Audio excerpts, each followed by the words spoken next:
మధ్య బ్యాంక్స్ అన్నీ కూడా ఫ్రీ క్రెడిట్ కార్డ్స్ అనే కదా కాల్ చేస్తూ ఉంటారు. అది కూడా వెంటనే ఇచ్చేస్తాము, once the formalities are done అని ఆఫర్ చేస్తూ ఉంటారు. అయితే ఇలాంటి ఒక సినారియోలో సిచ్యువేషన్లో పడిపోయిన వాళ్ళు మల్టిపుల్ కార్డ్స్ తీసుకోవడం జరుగుతూ ఉంటుంది. మరి ఆ మల్టిపుల్ కార్డ్స్ని క్రెడిట్ స్కోర్ పెంచుకుంటూ అసలు ఎలా వాడచ్చు అంటారు? తీసుకోవాల్సిన జాగ్రత్త ఏంటంటారు? ఫస్ట్ థింగ్ ఏంటంటే మల్టిపుల్ కార్డ్స్ అవసరం లేదు, ఉండకూడదు జనరల్గా. రీజన్ ఏంటంటే యూఆర్ యాడింగ్, ఏమంటారు, ఒక రాయి వేసి కొట్టుకున్న మల్టిపుల్ రాయి వేసుకున్న సేమ్.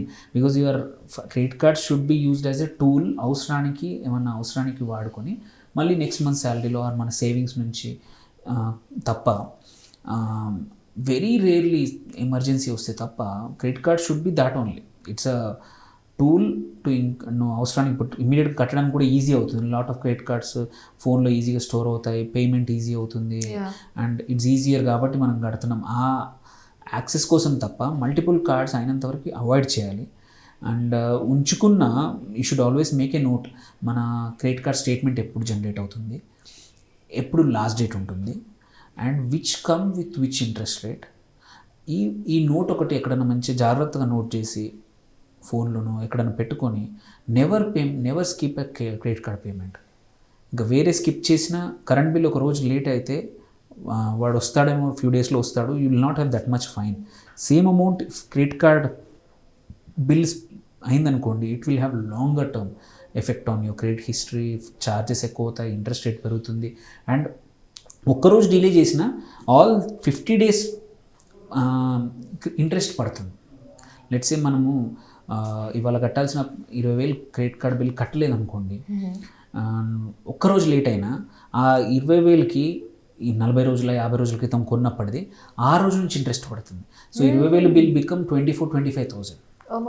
బికాజ్ ఇన్ టైంలో కడితే they will not charge you, అంటే అడిషనల్గా ఇంట్రెస్ట్ ఛార్జ్ చేయరు. వెరాజ్ ఇన్ టైంలో ఒక్కరోజు లేట్ అయినా day 1 నుంచి ఇంట్రెస్ట్ పడుతుంది. That's where credit card usually multiple cards avoid చేయాలి. తీసుకోవచ్చు, చాలామంది తీసుకుంటారు. యాక్చువల్లీ రీజన్ ఎందుకు ఇస్తాయి బ్యాంక్స్ అంటే, సమ్ ఆఫ్ ద కార్డ్స్ ఏమంటారు, కొన్ని రకరకాల రివార్డ్స్తో వస్తాయి. కొన్ని ఏంటంటే కొన్ని కార్డ్స్లో ఫ్యూయల్ పైన రివార్డ్స్ ఉంటాయి. ఇప్పుడు కొన్ని ఫ్యూయల్ కంపెనీస్ వాటివి, ఇప్పుడు IOCL, BP ఇట్లాంటివి ఉన్నాయి కదా, వాళ్ళు అంటే బ్రాండెడ్ కార్డ్స్ అంటారు, వాళ్ళు additional discount 0.5% or reward points అవన్నీ రిటర్న్స్ ఇస్తూ ఉంటారు.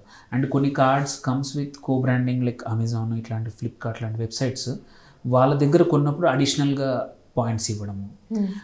సో ఇట్లాంటి రివార్డ్ కార్డ్స్ ఉంటాయి. అండ్ కొన్ని cards come with movie tickets for free. So every month 1-2 tickets ఉంటాయి అట్లాంటివి. అండ్ కొన్ని cards come with miles cards, airlines తోటి కలిపి ఉంటాయి అలాంటివి. అండ్ కొన్ని cards actually come with status symbol also. Some of them say we are exclusive card. వాళ్ళు ఓపెన్గా చేయరు, బ్యాంక్ ఎక్స్క్లూజివ్గా ఫోన్ చేసి మన ఇన్కమ్ బట్టు, మన స్పెండింగ్ బట్టు, మన శాలరీని బట్టి ఆఫర్ చేస్తూ ఉంటాయి. అట్లాంటివి మేక్ సెన్స్. బట్ ఏవి తీసుకున్నా స్టిక్ టు దట్, డోంట్. అన్నిటికన్నా ఇంపార్టెంట్ పెద్దగా జనాలు చేసిన పెద్ద ప్రాబ్లం ఏంటంటే బ్యాలెన్స్ ట్రాన్స్ఫర్ అంట. అక్కడ తీసుకెళ్ళి ఇంకో దగ్గర తీసుకెళ్ళి ఇంకో కార్డ్కి. Every balance transfer come with its own processing cost. మళ్ళీ ఇట్స్ నెవర్ ఎండింగ్ సైకిల్ అనమాట. సో నార్మల్గా ఏదైనా మన దగ్గర ఏమన్నా ఉన్న వస్తువు అమ్మేసి, ఏదైనా గోల్డ్ ఉందనుకోండి, అది అమ్మేసి లోన్ కట్టడం ఈజ్, క్రెడిట్ కార్డ్ లోన్ కట్టేసి having a piece of mind is more easier, better జనరల్గా than continuing credit card loan. ఎప్పుడు ఉంచుకోవద్దు, ఎందుకంటే రేట్స్ ఎక్కువ ఉంటాయి.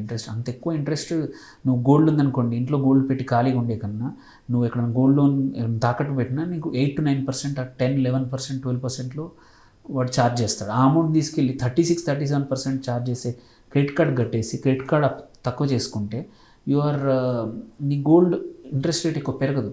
So actually saving. సో ఏదైనా యాసెట్ ఉంది, ఎక్కడైతే అవి అమ్మేసుకొని క్రెడిట్ కార్డ్ కట్టేసేస్తే అది much better than. Because financial discipline says ఏంటంటే హయ్యర్ ఇంట్రెస్ట్ ఉన్న లోన్స్ ఎప్పుడు తక్కువ ఉండాలి if you have multiple. And అలాంటప్పుడు ఇది తక్కువ చేసుకోవడం మంచిదన్నమాట. సో మెనీ కార్డ్స్ని అవాయిడ్ చేయండి. ఉంటే మాత్రం ఎన్షూర్ దట్ మీరు ఇన్ టైంలో కట్టండి. And and it comes credit card ఈజీగా ఇస్తున్నారు, బట్ మన హిస్టరీ కూడా అంతే ఈజీగా పోద్ది అనమాట. సో అనిల్ కుమార్ గారు క్రెడిట్ కార్డ్స్ గురించి ఎన్నో విషయాలు చెప్పారు. అంటే క్రెడిట్ కార్డ్ విషయం అనే కాదు, అసలు ఫైనాన్షియల్ ప్లానింగ్ అనేది మనం ఫెస్టివ్ టైంలో ఎలా చేయాలి అనేది very detailed explanation. Thank you so much. Thanks a lot. Thank you for this opportunity. Yes. Like వినడమే కాదు, ఇంప్లిమెంట్ చేసామనుకోండి, all these things are small things. Actually Yes. Most of the financial planning is a common sense అనమాట.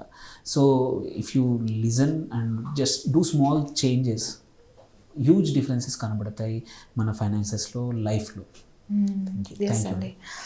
So credit cards విషయంలో మనం ఇంకా interesting విషయాలు next ఇంటర్వ్యూలో continue చేద్దాం. అంటే క్రెడిట్ కార్డ్ విషయంలో చాలా వరకు ఫ్రాడ్కి గురవుతూ ఉంటారు, అండ్ దాన్ని సెక్యూర్గా ఎలా ఉంచుకోవాలని అది అవగాహన ఉండదు. తీసుకోవడం అయితే తీసేసుకుంటాం టెంప్ట్ అయిపోయి, కానీ దాన్ని ఎలా సెక్యూర్గా పెట్టుకోవాలి, ఎలా మెయింటైన్ చేయాలి అనే దానిపై మనం నెక్స్ట్ ఇంటర్వ్యూలో కంటిన్యూ చేద్దాం.